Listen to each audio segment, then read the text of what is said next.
Praise the Lord. आप सबको जय मसीह की। फेसबुक पेज जो 5 स्टोन्स के नाम पे अभी आज हमने शुरू किया है, इस 5 स्टोन पेज में आप सबका हम स्वागत करते हैं और परमेश्वर की अनुग्रह और आशीषों को जीवन में हासिल करने के लिए प्रभु ने हमारे जीवन में सहायता करता है, इसलिए मैं प्रभु को धन्यवाद करता हूँ। आज हम थोड़ी देर प्रभु की वचन की ओर हम जाएंगे। पहले हम प्रार्थना में जाएं। सर्वशक्तिमान जीवित खुदावन, प्रभु यीशु मसीह के नाम में हम तेरे पवित्र चरणों में आते हैं। तूने हमारे जीवन में सुनहरा मौका प्रदान किया, हम तेरे पवित्र उपस्थिति में हम आ सकें।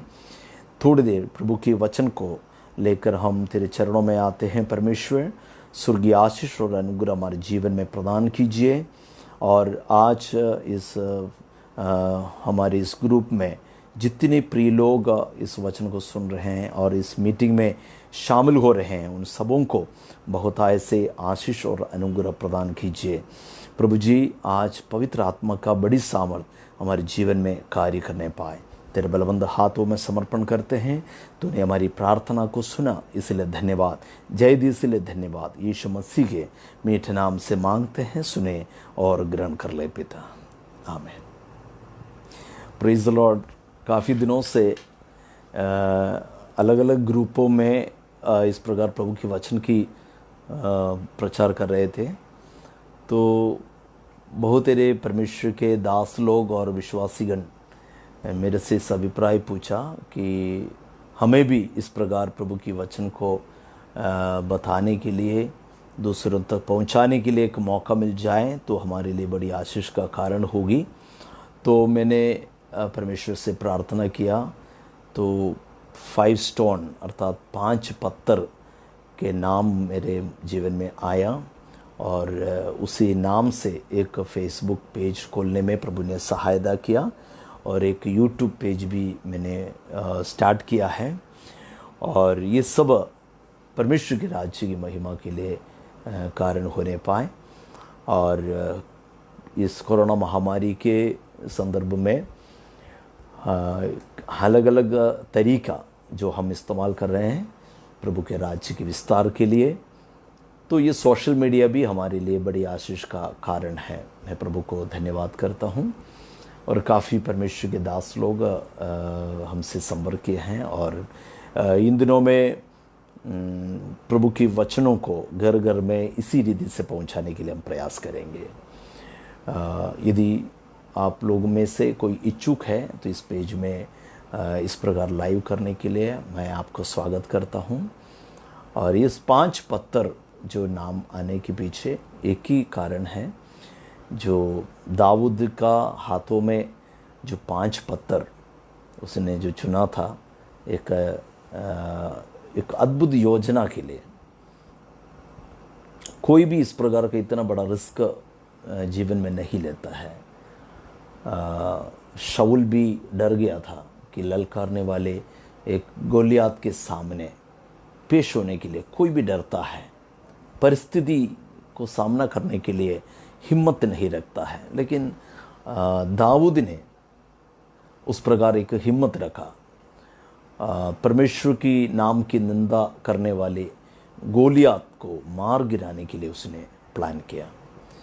तो ये प्लान के पीछे अचानक एक निर्णय नहीं था, उसके जीवन में बचपन से मिला हुआ एक ट्रेनिंग उसके लिए दाऊद को उसके लिए तैयारी कर लिया। पिताजी का भेड़ बकरियों को चराने के लिए जंगल में मतलब काफ़ी समय व्यतीत करने वाले दाऊद के मन में हमेशा एक जिम्मेदारी हमेशा रहता था।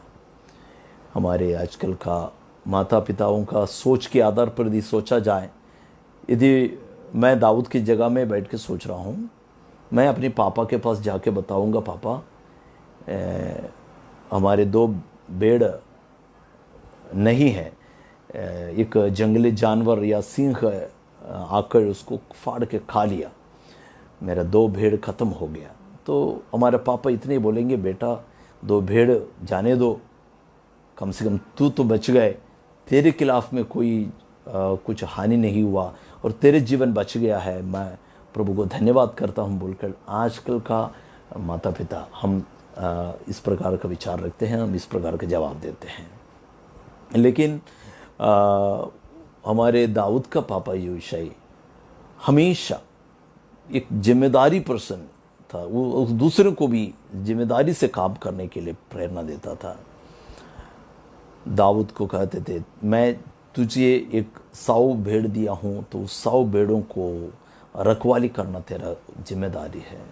तो दाऊद ने पापा का उस जो घोषणा को और उसके आज्ञा को पूरी से पालन करने की कोशिश किया और एक भी भेड़ में किसी भी प्रकार की हानि आने नहीं दिया। तो देखिएगा, उसने जंगल में भेड़ बकरियों को चराते समय अचानक एक भालू आया। भालू आते समय उसने क्या किया, कोई अपने भेड़ों को छोड़ के पेड़ पे चढ़ के बैठ गए? नहीं, उसने भेड़ों को संभालने के लिए उस भालू का सामना किया, मुक्का मारकर उसे खत्म कर दिया। इसी प्रकार शेर आया, शेर को भी खत्म किया। तो अपनी भेड़ों के प्रति एक चरवाहा होने के नाते दाऊद के अंदर एक बड़ा जिम्मेदारी था। तो उसने हर एक प्रतिकूल परिस्थितियों को सामना करते हुए अपनी भेड़ों को चराने के लिए या भेड़ों को संभालने के लिए उसने विचार किया। उसी के आधार पर दाऊद ने जंगल में विश्वास योग्यता के साथ अपने भेड़ों का रखवाली किया। तो वो जिम्मेदारी परमेश्वर ने देखा, उसका स्वभाव को देखा, उसका रीति को देखा, सारी बातों को देखकर परमेश्वर ने दाऊद को एक राज सिंहासन का वायदा दिया। मैं आपको बताना चाहता हूँ, आपके जीवन में भी एक बातों के प्रति एक जिम्मेदारी होना चाहिए और विश्वास योग्यता के साथ उसे पूरा करना चाहिए। एक उत्तम चरवाहा अपने भेड़ों के लिए प्राण देता है, तो उसी प्रकार हम अपने जिम्मेदारी को विश्वास योग्यता के साथ पूरा करेंगे। तो जंगल में रहने वाले दाऊद को एक राज सिंहासन दिया, वैसा आपको भी एक बड़ा उन्नति प्रभु आपके जीवन में प्रदान करेगा। तो देखिए, वही हिम्मत, वो जो समर्पण दाऊद में था, इसलिए दाऊद ने शाऊल के सामने पहले पेश हुआ। शाऊल को बताया, हे राजा, परमेश्वर के नाम के निंदा करने वाली गोलियत के विरुद्ध में अपन को कुछ कदम उठाना चाहिए। लेकिन शाऊल डर गए। शाऊल भी बताया, नहीं, ये सोच से परे है। लेकिन परमेश्वर की अनुग्रह दाऊद के ऊपर था। दाऊद समझता था, मैं साधारण आदमी नहीं हूँ, मैं परमेश्वर का अभिषेक पाया हुआ व्यक्ति हूँ, मैं परमेश्वर का अनुग्रह मुझ पर है, तो मैं क्यों चुपचाप रहूँ। प्रियों, उसने आया और गोफन उसके हाथ में था। क्या पहली बार इस्तेमाल करने जा रहे हैं? नो। जंगल में भेड़ बकरियों को चराते समय वो डेली प्रैक्टिस करता था, डेली वो गोफन इस्तेमाल करता, वो निशाना अच्छी तरह जानता है। तो आज हम अचानक कोई जिम्मेदारी मिल गया, अचानक हमने कार्यक्रम कर रहे हैं, अचानक हम कुछ भी बातों के लिए अपने कदम उठा रहे हैं, तो निशानी गलत हो सकता है और हमारे उल्टा प्रॉब्लम क्रिएट हो सकते हैं। प्रियों, डेली प्रैक्टिस, सेवकाई में भी हो, किसी भी बातों में डेली प्रैक्टिस होंगे तो हमें उस बात में एक अच्छे लक्ष्य में हम पहुंच सकते हैं। तो मैं आपसे इस बात को बताना चाहता हूँ, दाऊद ने एक डेली प्रैक्टिस किया, प्रार्थना में प्रैक्टिस किया, वीणा बजाने में प्रैक्टिस किया, और उसने अपने गोफन में पत्थर को एक निशाने में पत्थर या फेंकने के लिए उसने प्रैक्टिस किया, और बड़े बड़े जंगली जानवरों के मुकाबला करने के लिए उसने प्रैक्टिस किया। तमाम प्रैक्टिस जंगल में हुआ है। काफ़ी लोग आज भी बिना प्रैक्टिस का सारी बातों को कर रहे हैं और आखिरी में वो निराश हो जाते हैं। मैं आपको बताना चाहता हूँ, उनका प्रैक्टिस उसको हिम्मत बढ़ाया, और दाऊद ने इस बात विचार की कि मैं ज़रूर गोलियत के सामने पेश कर सकता हूँ और गोलियत को गिरा सकता हूँ, गोलियत को पराजित कर सकता हूँ। उसने नाली में आया, 5 चिकना पत्थर लिया, वो चिकना पत्थर चिकना बनने के लिए अचानक चिकना पत्थर नहीं बना है। एक जंगली पत्थर था, वो नाली में पानी के साथ बहते बहते बहते बहते वो दूर में पड़ा हुआ पत्थर इस नाली में पहुंचने के पहले उस पत्थर को भी एक्सपीरियंस है। चिकना पत्थर अचानक नहीं हुआ, चिकना पत्थर बहुत ही काफ़ी कठिन परिश्रमों में कठिन परिस्थितियों को सामना करते करते ही चिकना हुआ है। उदाहरण के लिए मैं बताऊं तो एक जंगली पत्थर, उसका रूप बिखरा हुआ था, रूप ही नहीं था, तो वो दूसरे पत्थरों में पड़कर और पानी की बहाव में तेज बहते हुए दूसरे पत्थरों में पड़कर वो टुकड़ा हुआ होगा और काफ़ी चोट पहुंचा होगा, आखिरी में चिकना पत्थर हो गया। वो चिकना पत्थर को ही दाऊद ने चुना। तो मैं आपको बताना चाहता हूँ, आप प्रभु की सेवकाई में आप भी इस्तेमाल होना, तो आपको भी इसमें परिश्रम और प्रशिक्षण चाहिए और प्रैक्टिस चाहिए, और साथ ही साथ आप जिस चीज़ को चुनते हैं उसको भी अनुभवी होना चाहिए और वो भी परिपक्व होना चाहिए और तैयारी की हुई चीज़ होना चाहिए। तो दाऊद ने उस चिकना पत्थर को लिया और अपने झोले में डाला। 5 पत्थर उसने लिया। उस 5 पत्थर में से एक ही पत्थर ही काम में आए, है ना। एक ही पत्थर काफ़ी था गोलियत को मार गिराने के लिए, लेकिन एक अच्छा योद्धा एक ही हथियार को लेकर हम कभी वो अपने युद्ध में नहीं जाता। यदि एक पत्थर अपने निशाने से गड़बड़ हो गया तो दूसरे पत्थर को अपने गोफन में रखकर उसे चला सकते हैं। इसलिए हमेशा एक योद्धा अपने पास और भी तैयारियां कर लेते हैं। कभी उन्होंने वो नहीं सोचा होगा कि एक ही पत्थर काम आया, बाकी 4 पत्थर का कोई ज़रूरत नहीं हुआ तो फालतू में मैंने चुना। नो, ऐसा हमें कभी फालतू नहीं सोचना चाहिए। एक दिन एक ब्रदर एक सिटी से दूसरा शहर की ओर जा रहे थे, तो एक जन ने उसको समझाया कि अपना कार में यात्रा करते समय सीट बेल्ट पहन लेना। उसने दूसरा शहर में पहुंचा तो कुछ भी हानि नहीं हुआ, तो उसने तुरंत दूसरे भाई से कहा सीट बेल्ट पहनना व्यर्थ हो गया। मतलब सीट बेल्ट पहनने के पीछे एक्सीडेंट का इंतजार है? नो, अचानक यदि एक्सीडेंट हुआ तो आपका प्राण को बचाने के लिए परमेश्वर का सामर्थ्य और परमेश्वर की योजना इतना है कि आप 5 चुना तो 5 को इस्तेमाल करें। ये नहीं, हम 5 को इस्तेमाल करने का लक्ष्य पे नहीं चलना चाहिए, हम गोलियत को मार गिराने का लक्ष्य पे होना चाहिए। आज भी प्रभु के सेवक लोग बहुत है, अलग अलग पत्थर बन के, मैं भी एक पत्थर हूँ, आप भी एक पत्थर है, हम एक एक दिन इस्तेमाल होते जा रहे हो, परमेश्वर की झोली में पाए जाते हैं।